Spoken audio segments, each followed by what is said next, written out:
দুর্নীতিবাজদের ধরতে বাজেটে টোপ দেওয়া হয়েছে। ক্ষমতাসীনরা এমন বক্তব্য ধূম্রজাল সৃষ্টি করেছে বলেও মনে করেন বিএনপি মহাসচিব মির্জা ফখরুল ইসলাম আলমগীর। তার অভিযোগ, রাঘব বোয়ালদের লুটেপুটে খাওয়ার জন্যই এই বাজেট দেওয়া হয়েছে। তিনি বলেন, সরকার জনগণকে ছলচাতুরি দিয়ে বোকা বানাতে চায়। জাতীয় প্রেস ক্লাবে এক আলোচনায় তিনি এসব কথা বলেছেন। হাসান মাহমুদের রিপোর্ট।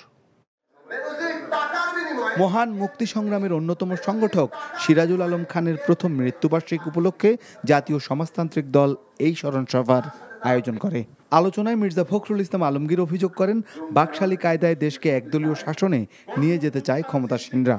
তাই তাদের লোকদের পকেট ভারী করতে আর দুর্নীতির পথকে সহজ করতে ব্যবস্থা রাখা হয়েছে প্রস্তাবিত বাজেটে। কালো টাকা সাদা করা হবে, তার জন্য কি মাছের টোপ ধরার জন্য যে টোপ দেওয়া হয়, তাই দুর্নীতিবাজদের ধরার জন্য টোপ দিচ্ছে। রাঘব বোয়ালদের লুটে খাওয়ার আরেকটা ব্যবস্থা করেছেন। এটা এই প্রত্যেক বছর একই ঘটনা ঘটছে, এবং যারা আপনার অর্থনৈতিক বিশ্লেষক তারা বলছেন যে এটা আপনার শুধুমাত্র ক্ষতি ছাড়া আর কিছু করবে না। দ্রব্যমূল্যের এত বেশি বেড়ে গেছে, এটা সাধারণ মানুষের কাছে সহনীয় হচ্ছে না। আজকে এই সমস্ত কথাগুলো বলে একটা ধূম্রজাল সৃষ্টি করে মানুষকে আর কতদিন প্রতারিত করে রাখতে পারে। আলোচনায় বক্তারা সিরাজুল আলম খানের বর্ণাঢ্য জীবনের নানা দিক তুলে ধরেন।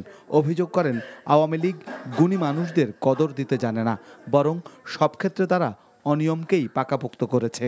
এই ফ্যাসিস্ট ব্যবস্থার বিরুদ্ধে আমরা লড়বো, রাজপথে দাঁড়িয়ে থেকে লড়বো, এবং লড়তে লড়তেই এই সংগ্রামকে বিজয়ী দিকে নেওয়ার জন্য চেষ্টা করব। একটা গণ আন্দোলনকে গণজাগরণে পরিণত করে এই সরকারকে নাকে খত দিয়ে বাধ্য করি এই সরকারকে পদত্যাগ করবার জন্য। এদিকে লেবার পার্টি আয়োজিত অন্য আলোচনায়ও বক্তারা বাজেটের তীব্র সমালোচনা করেন। কারাবন্দী নেতাদের মুক্তির দাবিতে নয়াপল্টনে ঢাকা মহানগর দক্ষিণ বিএনপির মানববন্ধন থেকে বক্তারা আটককৃত নেতাকর্মীদের নিঃশর্ত মুক্তি চান।